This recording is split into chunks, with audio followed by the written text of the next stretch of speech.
توبۃ، کیا کوئی واپسی کا دروازہ ہے؟ یہ وہ واپسی کا دروازہ ہے جو اس امت کے لیے کھلا ہے، یہ وہ واپسی کا دروازہ ہے جو پچھلی امتیں ڈھونڈتی رہی۔ ہمارے رحمت للعالمین کے انتخاب کی وجہ سے اللہ کی رحمت کا یہ دروازہ کھلا ہے، جب کسی نے واپس آنا ہو وہ کسی بھی وقت واپس آ سکتے ہیں۔ الحمدللہ وکفا وسلام علی عبادہ الذین اصطفیٰ، اشہد ان لا الہ الا اللہ وحدہ لا شریک لہ واشہد ان محمدا عبدہ ورسولہ صلی اللہ علیہ وآلہ وسلم۔ اللہم صل علی محمد وعلی آل محمد کما صلیت علی ابراہیم وعلی آل ابراہیم انک حمید مجید۔ اللہم بارک علی محمد وعلی آل محمد کما بارکت علی ابراہیم وعلی آل ابراہیم انک حمید مجید۔ اما بعد فاعوذ باللہ السمیع العلیم من الشیطان الرجیم من حمزہ ونفخہ ونفثہ، بسم اللہ الرحمن الرحیم۔ وَلَوْ أَنَّ أَهْلَ الْقُرَىٰ آمَنُوا وَاتَّقَوْا لَفَتَحْنَا عَلَيْهِمْ بَرَكَاتٍ مِّنَ السَّمَاءِ وَالْأَرْضِ وَلَٰكِن كَذَّبُوا فَأَخَذْنَاهُم بِمَا كَانُوا يَكْسِبُونَ۔ اور اگر یہ بستیوں کے لوگ واقعتاً ایماندار ہوتے اور تقوی کی روش پر زندگی گزار رہے ہوتے تو ہم ان کے اوپر زمین و آسمان سے خیر و برکت کی رحمتیں نازل کر دیتے۔ وَلَٰكِن كَذَّبُوا، لیکن یہ لوگ جھوٹے نکلے، انہوں نے جھٹلا دیا۔ فَأَخَذْنَاهُم بِمَا كَانُوا يَكْسِبُونَ، پھر ہم نے ان کے کرتوتوں کے سبب ان کو پکڑ دیا۔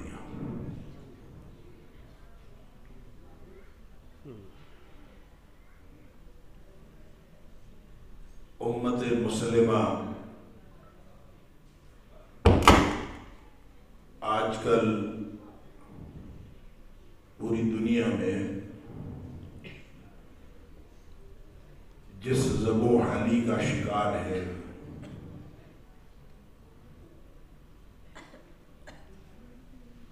اور جس زوال کی اتھاہ گہرائیوں میں گر چکی ہے، اس کے لیے منظر کشی کرنے کی کوئی ضرورت نہیں ہے۔ آج کا میڈیا آج کے ہمارے حالات کو بتا دینے کے لیے کافی ہے۔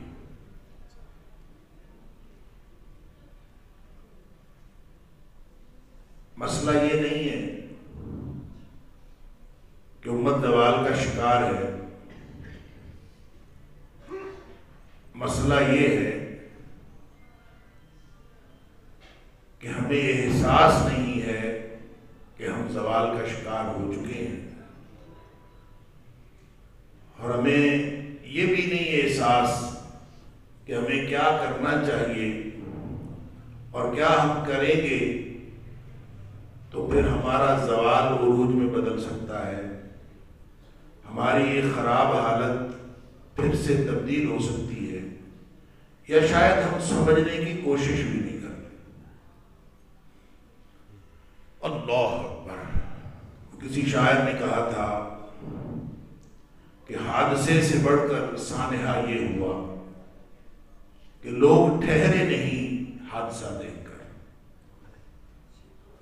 اور جب حادثہ بھی اپنے ساتھ ہو رہا اور خود ہم تباہی کا شکار ہو رہے ہیں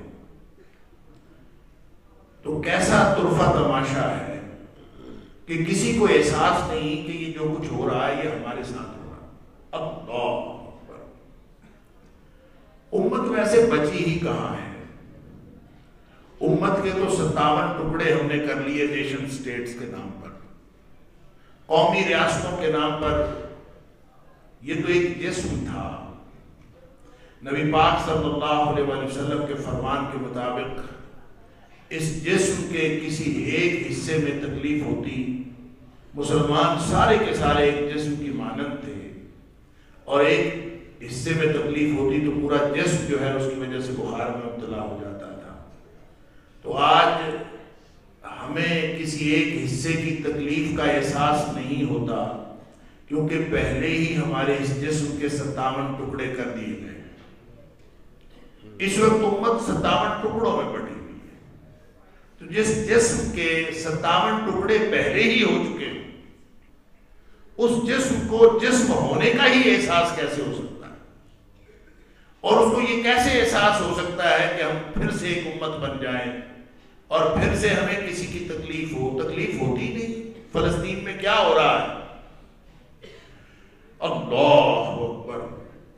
اگر ذرا سی بھی کوئی ملی غیرت ہوتی، ذرا سی بھی کوئی دینی حمیت ہوتی، ذرا سا بھی کوئی ملت کا تصور ہوتا، تو جو کچھ اس وقت غزہ کے اندر ہو رہا ہے اور کچھ گزشتہ کئی ہفتوں سے، کئی مہینوں سے ہم دیکھ رہے ہیں، بلکہ کئی سالوں سے دیکھ رہے ہیں جو کچھ ان کے ساتھ ہو رہا ہے، اگر ذرا سی بھی کسی کے اندر غیرت ہوتی تو آج امت مسلمہ ایک جسم بن کے ٹکرا چکی ہوتی اور اپنا پوری قوت کے ساتھ ٹکرا کے اپنا وجود ثابت کر چکی ہوتی کہ ہم باقی موجود ہیں۔ اور ایسے موقعوں کے اوپر امتیں ٹکرا جایا کرتی ہیں، اور ٹکرا جانا ہی امت کے وجود کا ثبوت ہوتا ہے۔ لیکن جب کچھ بھی نہیں ہو رہا، ہم دیکھ رہے ہیں کہ ہمارا جسم کٹے جا رہا ہے، ہمارے بازو کٹے جا رہے ہیں، ہمارے پاؤں کٹے جا رہے ہیں، ہمیں کچھ بھی نہیں ہو، ہم الحمدللہ اپنی زندگی کی جو رکینیاں ہیں اس کے اندر ہم مگن ہیں، ہمارے ہاں کرکٹ کے میلے سجائے جا رہے ہیں، ہماری شادیوں کے شادیانے بجائے جا رہے ہیں، ہمارے اپنے فنکشن جو ہے وہ ختم ہونے کا نام نہیں لیتے، کسی کو کسی بات کا احساس تک نہیں۔ بلکہ آپ کسی کو پوچھ لیں جو مسائل بیان کرنے والے ہیں، جو گفتگو کرنے والے ہیں، جو امت کو راستہ دکھانے والے ہیں، ان کو اگر آپ امت کی بات کریں تو وہ کہتے ہیں کس امت کی بات کرتے ہیں؟ وہ کہتے ہیں آپ بس اپنی فکر کرو، اپنی ذات کی فکر کرو، زیادہ سے زیادہ اپنے گھر کی فکر کر لو، اور اگر بہت زیادہ تمہارے اندر بلی درد ہے تو اپنے ملک کی فکر کر لو، بس اس سے بڑی کوئی اور بات، اپنے ملک کی فکر کر لو، یہی بہت۔ بلکہ اب ملک کی کیا، آج کل تو اپنی ذات کی فکر کر لیں تو اتنا ہی بڑا۔ وہ رئیس امروہی کا ایک قطع ہے، مجھے اکثر یاد آتا ہے، وہ کہتا ہے کہنے لگے کہ ہم کو تباہی کا غم نہیں، میں نے کہا وجہ تباہی یہی تو ہے۔ کہنے لگے کہ ہم کو تباہی کا غم نہیں، میں نے کہا وجہ تباہی یہی تو ہے۔ ہم لوگ ہیں عذاب الہی سے بے خبر، اے بے خبر عذاب الہی یہی تو ہے۔ سب سے بڑا جو عذاب الہی ہے وہ بے خبری ہے اور احساس نہ ہونا، کسی کو کوئی احساس نہیں، جسم بچا ہو تو کسی کو احساس ہو۔ کوئی پڑھایا جا رہا ہے، مدرسے پڑھا رہے ہیں، سکول پڑھا رہے ہیں، یونیورسٹیاں پڑھا رہی ہیں، کہیں کسی ادارے کے اندر ملت کا سبق نہیں دیا جا رہا، کہیں امت بنانے کے لیے سبق نہیں دیا جا رہا۔ زیادہ سے زیادہ اگر سبق دیا جا رہا ہے تو حب الوطنی پیدا کی جا رہی ہے، زیادہ سے زیادہ اگر درس دیا جا رہا ہے تو اپنے وطن کی محبت پیدا کی جا رہی ہے، اس سے بڑھ کر تو کچھ ہے ہی نہیں۔ ذات سے اگر انسان نکلتا ہے تو زیادہ سے زیادہ وہ اپنے وطن کی محبت میں سرشار ہے۔ ملت کیا ہوتی ہے، امت کیا ہوتی ہے، اس کا نہ کوئی تصور ہے اور نہ کسی کو اس بات کی فکر۔ وجہ تباہی یہی تو ہے، ہمیں کچھ نہیں احساس کہ ہمارے ساتھ ہو کیا رہا ہے۔ ہم نے اگر اللہ کے ساتھ کیا ہوا وعدہ،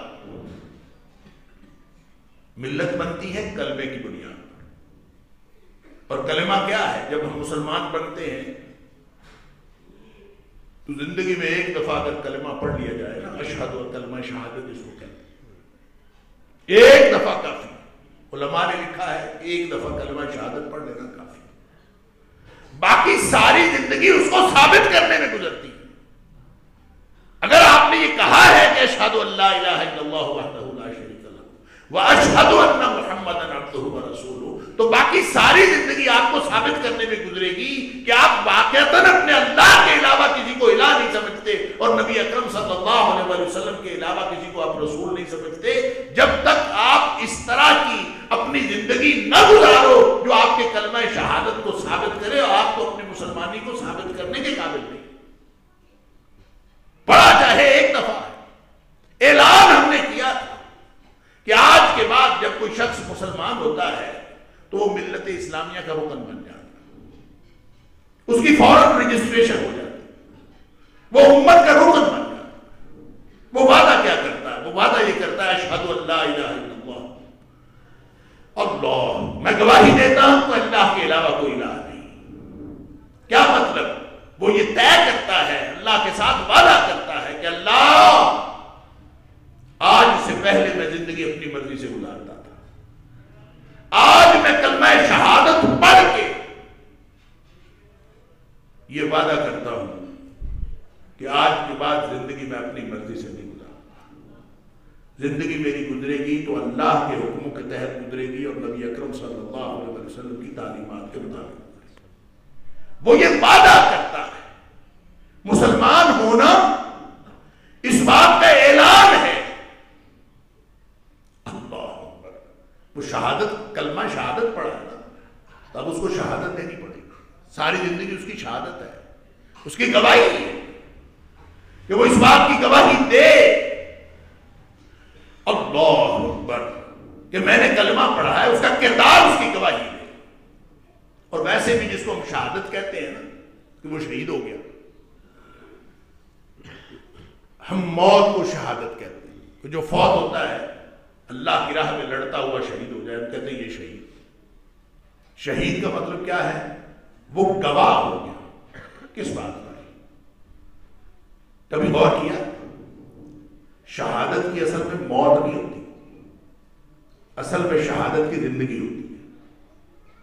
جس نے زندگی ایسی گزاری ہو جو اللہ کے حکموں کے مطابق ہو، جس نے طے کیا ہو کہ میں نے اپنی مرضی سے زندگی نہیں گزارنی، میں نے اللہ کی مرضی سے زندگی گزارنی ہے، اللہ کے رسول صلی اللہ علیہ وسلم کی تعلیمات کے مطابق زندگی گزارنی ہے، جو اس طرح سے زندگی گزارتا ہے، اللہ جب اس کی اس شہادت کو یعنی زندگی کو جو زندگی شہادت پر مبنی ہوتی ہے، جس کی اللہ یہ شہادت قبول فرماتا ہے، اللہ اس کو موت شہادت کی دے دیتا.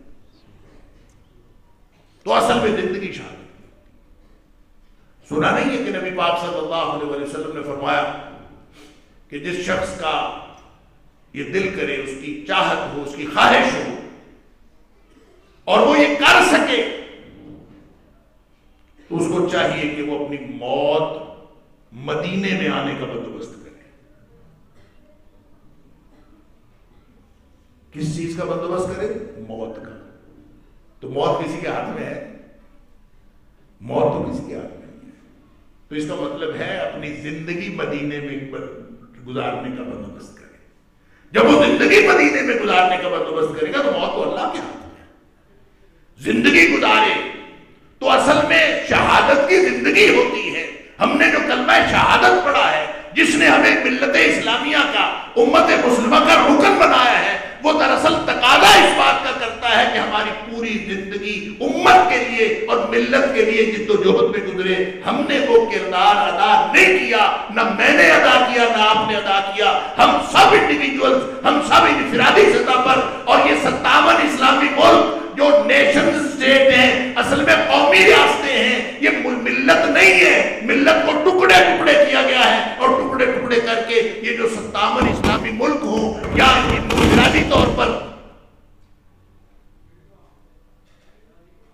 یا اس کو ٹھیک کر لیں یا اس کو بند کر. مسجد جتنی ہے میری آواز چلی جائے گی. سپیکر ضروری نہیں ہے بھائی، لیکن ٹھیک ہونا ضروری ہے.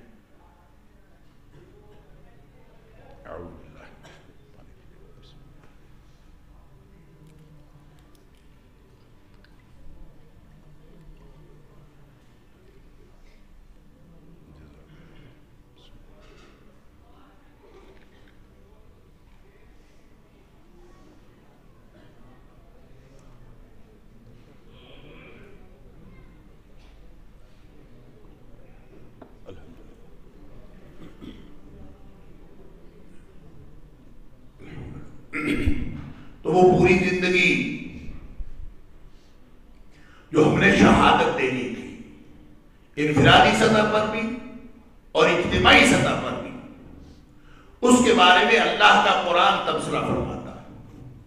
اللہ کا قرآن تبصرہ کرتا ہے کہ وَلَوْ أَنَّ أَهْلَ الْقُرَىٰ آمَنُوا وَاتَّقَوْا، اگر زندگی اس بنیاد پر گزاری ہوتی جو وعدہ کیا تھا اللہ سے، آمنوا واتقوا، دو ہی نقطے بیان کیے۔ ایک نقطہ ہے آمنو،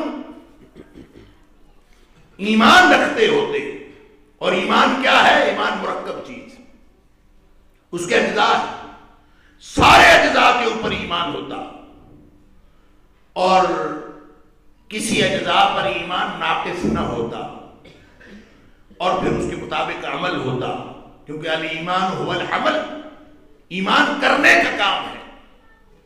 اور واتقوا، اور زندگی تقوی کی روش پر گزری ہوتی۔ تقوی کی روش کیا ہے؟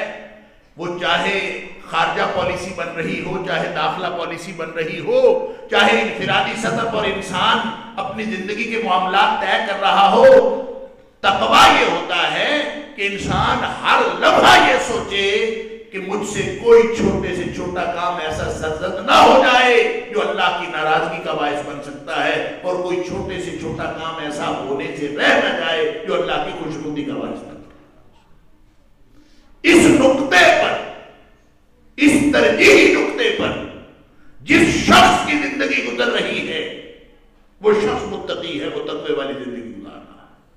اور اس ترجیحی نقطے پر جہاں اجتماعیت مسلمانوں کی قائم ہے، اور اجتماعی ملکی نظام، ان کی خارجہ پالیسی، ان کی داخلہ پالیسی، وہ ساری اس بنیاد پر قائم ہے کہ ہم نے اللہ کی ناراضگی سے بچنا ہے، ہم نے اللہ کو راضی کرنا ہے۔ اگر اس بنیاد پر قائم ہے، لَفَتَحْنَا عَلَيْهِ بَرَكَاتٍ مِّنَ السَّمَاءِ وَالْأَرْضِ، اللہ کا وعدہ ہے۔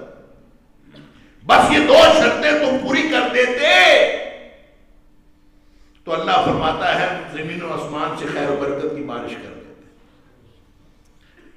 خیر و برکت ہر طرف سے آ جاتی۔ اللہ اکبر، لَفَتَحْنَا عَلَيْهِمْ بَرَكَاتٍ مِّنَ السَّمَاءِ، برکتیں نازل ہوتی۔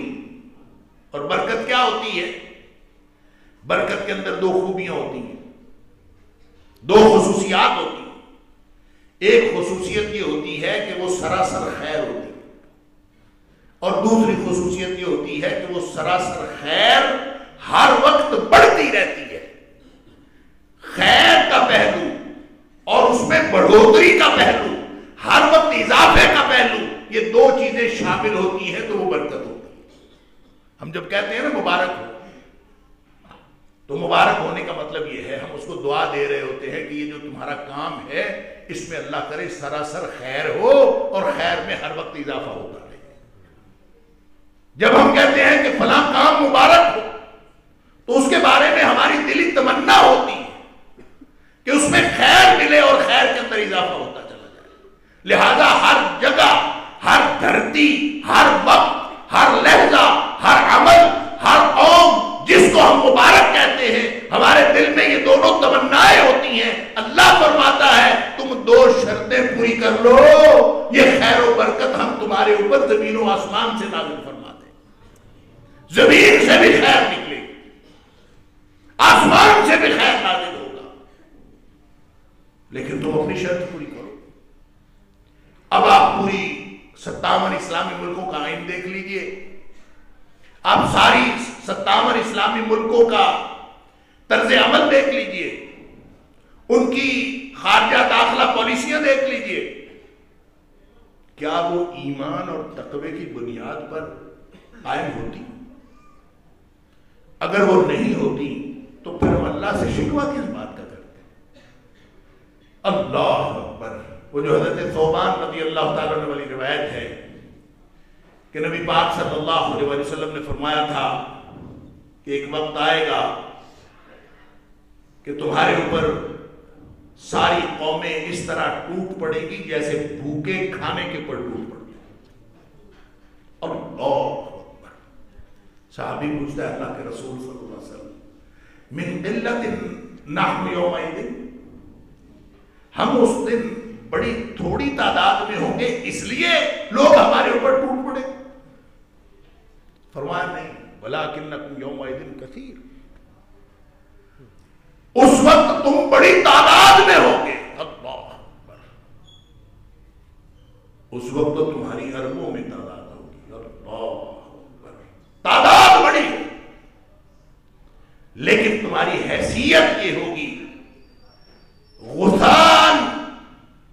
وَلَٰكِنَّكُمْ غُثَاءٌ كَغُثَاءِ السَّيْلِ. تمہاری حیثیت یہ ہوگی جیسے سیلاب کے آگے خس و خاشاک نہیں ہوتے. جدھر سیلاب آیا وہ اس خس و خاشاک کو بہا کے لے جاتا ہے. تمہاری حیثیت یہی ہوگی خس و خاشاک تمہیں بہا کے لے جائے. سیلاب تمہیں خس و خاشاک کی طرح کبھی ادھر کو بہا کے لے گیا کبھی ادھر کو بہا کے لے گیا. تمہاری اپنی حیثیت ہوگی کوئی. بلکہ پھر فرمایا وَلَيَنزِعَنَّ اللَّهُ من قلوب عدوكم المحابة منكم. نبی کریم صلی اللہ علیہ وسلم نے فرمایا کہ تمہارے دشمن کے دل سے تمہاری ہیبت ختم ہو جائے, تمہارا رعب نکل جائے. اگر آپ دیکھیں آج دیکھیں اگر اسرائیلیوں کو پتا ہوتا کہ مسلمانوں کو غیرت بھی آ جاتی ہے, ان کو پتا ہوتا کہ ان کے پاس ایٹم بم ہے چلا بھی دیتے, ان کو پتا ہوتا کہ کوئی ملک غیرت دکھا سکتا ہے تو وہ کبھی فلسطینیوں کے ساتھ یہ سلوک نہیں کرتے. یہ جو بابری مسجد کی جگہ مندر بنا ہے نا انڈیا میں, اللہ اکبر, 34 سال انتظار کیا ہے انہوں نے. جب بابری مسجد گرائی تھی تو بابری مسجد 91 میں گرائی تھی, تو بابری مسجد گرا کے اب انہوں نے اب تک انتظار کیا ہے کہ شاید کوئی ہوگا, کوئی غیرت مند کوئی اٹھے گا, کوئی شاید ہمارے خلاف پوری دنیا میں مقدمہ دائر کر دے, شاید ہمارا ناطقہ بند کر دے, شاید ہمارا ایئر سپیس بند کر دے, شاید ہمارے خلاف کوئی ایسا ایکشن لے لے. کسی نے ایکشن نہیں لے لیا. انہوں نے 34-35 سال دیکھا کہ یہ بے غیرت قوم ہے, ان کی غیرت مر چکی ہے. پھر انہوں نے اس بابری مسجد کی جگہ مندر بنایا اور پھر وہاں کھڑے ہو کے اعلان کیا کہ ہم اور بھی مندر بنائیں, اور بھی مسجدیں گرائیں گے, ان کی جگہ اور بھی مندر بنائیں, اس لیے کہ ان کو پتا ہے مر چکے. اللہ اکبر. وَلَٰكِنْ كَذَّبُوا. اللہ فرماتا ہے انہوں نے خود جھٹلایا. لوگوں نے جو بستیوں کے لوگ تھے انہوں نے خود جھٹلایا, اس بات کو جھٹلا دیا. کس بات کو؟ جو وعدہ کیا تھا ایمان و عمل کا, جو وعدہ تھا ایمان و عمل کا اس کو جھٹلا دیا. جب جھٹلا دیا تو پھر کیا ہوگا؟ فرمایا فَأَخَذْنَاهُمْ بِمَا كَانُوا يَكْسِبُونَ. اللہ فرماتا ہے ان کے کرتوتوں کی وجہ سے ہم نے ان کو پکڑ دیا. ہم اس وقت جو حالات ہیں پوری دنیا میں, ہم اللہ کی پکڑ میں ہیں. یہ حالات ایسے نہیں ہوئے. دیکھیں اللہ کی مدد تو اہل ایمان کے لیے ہوتی ہے. وَأَنْتُمُ الْأَعْلَوْنَ إِن كُنتُم مُؤْمِنِينَ. اگر تم مومن ہو, عروج کامیابی وہ تمہارا مقدر ہے. اگر تم مومن ہو تو اس کا مطلب ہے مومن نہیں ہے تو زوال کا شکار ہے.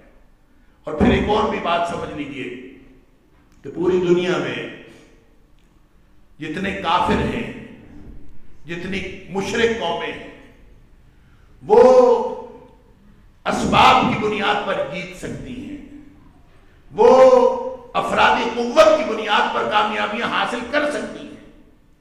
لیکن جن کا دعویٰ اشہد ان لا الہ الا اللہ وحدہ لا شریک لہ واشہد ان محمدا عبدہ ورسولہ تھا, جن کا دعویٰ یہ تھا کہ ہم اللہ کی مرضی سے زندگی گزاریں گے, ایمان و عمل کا جنہوں نے دعویٰ کیا تھا, ان کو اگر کامیابی ملتی ہے تو صرف اللہ کی مدد سے ملتی ہے, اس کے علاوہ کسی اور وجہ سے نہیں ملتی. اہل ایمان کے لیے کامیابی اور عروج کے قواعد اور ہیں، اور جو غیر اہل ایمان ہے ان کے لیے اور. لہذا مسلمانوں کو اگر مدد اللہ کی ملتی رہے تو یہ کامیاب ہیں. عروج اور کامیابی ان کا مقدر ہے، اور اگر اللہ کی طرف سے اللہ کی طرف سے مدد نہ ملے تو پھر کیا ہوگا؟ اللہ تعالیٰ فرماتا ہے، قرآن نے ساری بات بتا دی، ہر بات سمجھا دی، الگ الگ کر کے سمجھا دی، واضح الفاظ میں بتا دی. اللہ اکبر. قرآن کہتا ہے کہ اگر اللہ تمہاری مدد کر رہا ہوتا نا، ان ینصرکم اللہ فلا غالب لکم، اگر اللہ تمہاری مدد کر رہا ہوتا تو تمہارے اوپر کوئی دنیا میں غالب نہیں آ سکتا. اللہ، اسلام غالب ہونے کے لیے هو الذی ارسل رسولہ بالہدی ودین الحق لیظہرہ علی الدین کلہ. وہ دین جو غالب ہونے کے لیے آیا تھا آج پوری دنیا میں مغلوب ہے. قرآن کہتا ہے اللہ اگر تمہاری مدد کر رہا ہوتا تو اسلام کبھی مغلوب نہ ہوتا. یہ مغلوبیت ہم دیکھ رہے ہیں، ہم تو ہر جگہ مغلوب ہیں. اس کا صاف مطلب ہے کہ اللہ کی مدد ہمارا ساتھ چھوڑ دی. پھر اللہ خود ہی فرماتا ہے وَإِن يَخْذُلْكُمْ، اور اگر اللہ ہی تمہاری مدد چھوڑ جائے، اللہ ہی تمہاری مدد چھوڑ جائے، فَمَنْ ذَا الَّذِي يَنْصُرُكُمْ مِنْ بَعْدِهِ، تو پھر پوری دنیا میں کون ہے جو تمہاری مدد کرے؟ کیا مطلب؟ کافر کی مدد کر سکتا ہے، کافر مشرک کی مدد کر سکتا ہے، مشرک کافر کی مدد کر سکتا ہے، لیکن مسلمانوں کی مدد سوائے اللہ کے کوئی نہیں کرتا. اور جب اللہ کی مدد ساتھ چھوڑ جائے تو پھرتے رہو ساری دنیا کے پیچھے. کوئی امریکہ کے پیچھے پھرو، کوئی چائنا کے پیچھے پھرو، کوئی رشیا کے پیچھے پھرو، جس کے مرضی پیچھے پھرتے رہو، تمہاری مدد کرنے کو کوئی نہیں آئے. ہم نے قرآن سمجھا، ہم نے قرآن کو سمجھنے کی کوشش کی. قرآن سمجھتے، اس کی بنیاد پر ہماری پالیسیاں بنتی، خارجہ داخلہ پالیسی بنتی، ہم اپنے گھر کے معاملات درست کرتے. اب ہر شخص سے پوچھ کے دیکھیں، ہر شخص پریشان ہے. اپنے گھر میں ہر فرد آج کا پریشان. کیوں؟ ہم انفرادی طور پر بھی مغلوب ہیں، ہم اپنے مسائل سے مغلوب ہیں، اپنی پریشانیوں سے مغلوب ہیں. اور اللہ فرماتا ہے ینصرکم اللہ فلا غالب لکم، اگر اللہ تمہاری مدد کر رہا ہوتا تو یہ انفرادی سطح پر بھی، اپنے گھروں کے اندر بھی تم کبھی مغلوب نہ ہوتے، تمہارے اوپر پریشانیاں نہ چڑھتی، تم پریشانیوں کے اوپر چڑھتے. فلا غالب لکم، تمہارے اوپر کوئی چیز غالب نہیں آ سکتی. ہمارے اوپر تو ہر ایرا غیرہ غالب ہے، ہمارے اوپر تو ہر پریشانی غالب ہے. ہم نے تو ہر پریشانی نے ہمیں ہماری زندگی اجیر کر رکھی ہے، ہم کدھر جائیں؟ فرمایا اللہ کی مدد، اس کے علاوہ اور کچھ نہیں تمہارا. وَعَلَى اللَّهِ فَلْيَتَوَكَّلِ الْمُؤْمِنُونَ، مومنوں کا بھروسہ صرف اللہ پر ہونا چاہیے. اور اگر اللہ پر بھروسہ کرتے تو پھر ہمارے حالات یہ نہ ہوتے. گویا پورا جو ڈسپلن ہے، جو فکری اور عملی نظام ہے، ہم جس پر عمل کر رہے ہیں وہ بالکل اس سے مختلف ہے جو اللہ نے چاہا ہے، جو اللہ نے ہم سے مطالبہ کیا ہے، اس سے بالکل مختلف. اللہ فرماتا ہے اللہ اکبر، ظہر الفساد فی البر والبحر بما کسبت ایدی الناس. تبصرے سن لیجیے قرآن کے. سبحان اللہ، قرآن تبصرہ کرتا ہے ظہر الفساد فی البر والبحر بما کسبت ایدی الناس. خشکی اور تری کے اندر بگاڑ پیدا ہو گیا. یعنی صرف تمہارے حالات ہی نہیں بگڑے، آفات بھی تمہارے اوپر اس طرح سے سر اٹھا کے آنے لگی کہ خشکی اور تری کا نظام بھی بگڑ گیا ہے. سب کچھ بگڑ گیا. وہ سمندر، وہ ہوائیں، وہ فضائیں، کیونکہ ہر چیز کا تعلق عمل کے ساتھ ہے. اللہ تعالیٰ فرماتا ہے ظاہر الفساد فی البر والبحر بما کسبت ایدی الناس، لوگوں کے کرتوتوں کی وجہ سے سب کچھ بگڑا. اللہ. اور وہ جو حدیث ہے نا ابن ماجہ کی، جس میں نبی پاک صلی اللہ علیہ وسلم نے 5 چیزوں کے بارے میں فرمایا کہ جس قوم کے اندر 5 چیزیں آ جائیں ان کا نتیجہ 5 صورتوں میں نکلنا ضروری ہے، لازم. اس میں ایک بات جو نبی پاک صلی اللہ علیہ وسلم نے فرمائی کہ جب لوگ زکوٰۃ دینا چھوڑ جاتے ہیں، میں مثال کے طور پر عرض کرتا ہوں، جب زکوٰۃ دینا لوگ چھوڑ جاتے ہیں تو اللہ کے رسول صلی اللہ علیہ وسلم الا مونع القطر من السماء، آسمان سے بارشیں روک لی جاتی.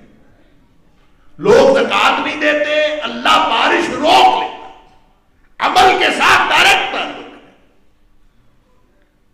اور ہم تو زکوٰۃ پھر بھی نہیں دیتے، بارش نہیں ہوتی، خشک سالی آ جاتی ہے، حالات خراب ہو جاتے ہیں، سب کچھ ہو جاتا ہے، ہم تو پھر بھی زکوٰۃ دینا نہیں شروع کرتے، پھر بھی نہیں کرتے.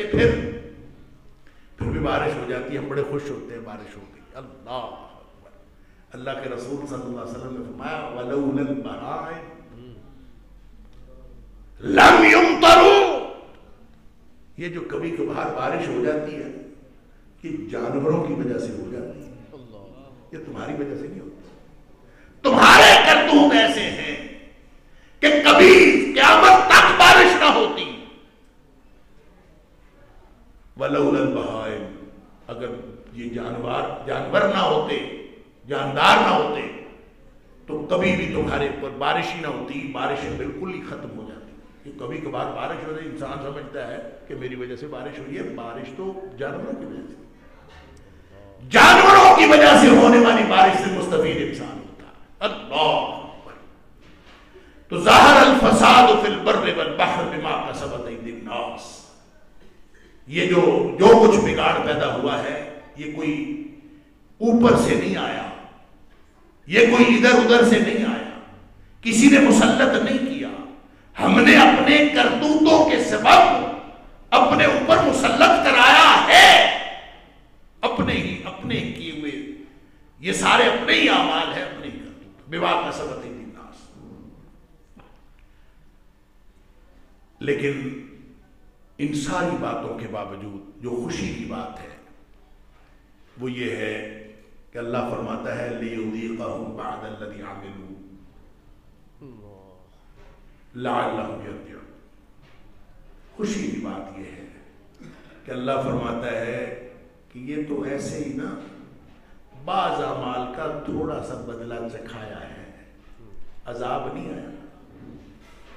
جیسے کرتوت ہیں ویسا عذاب آ جاتا.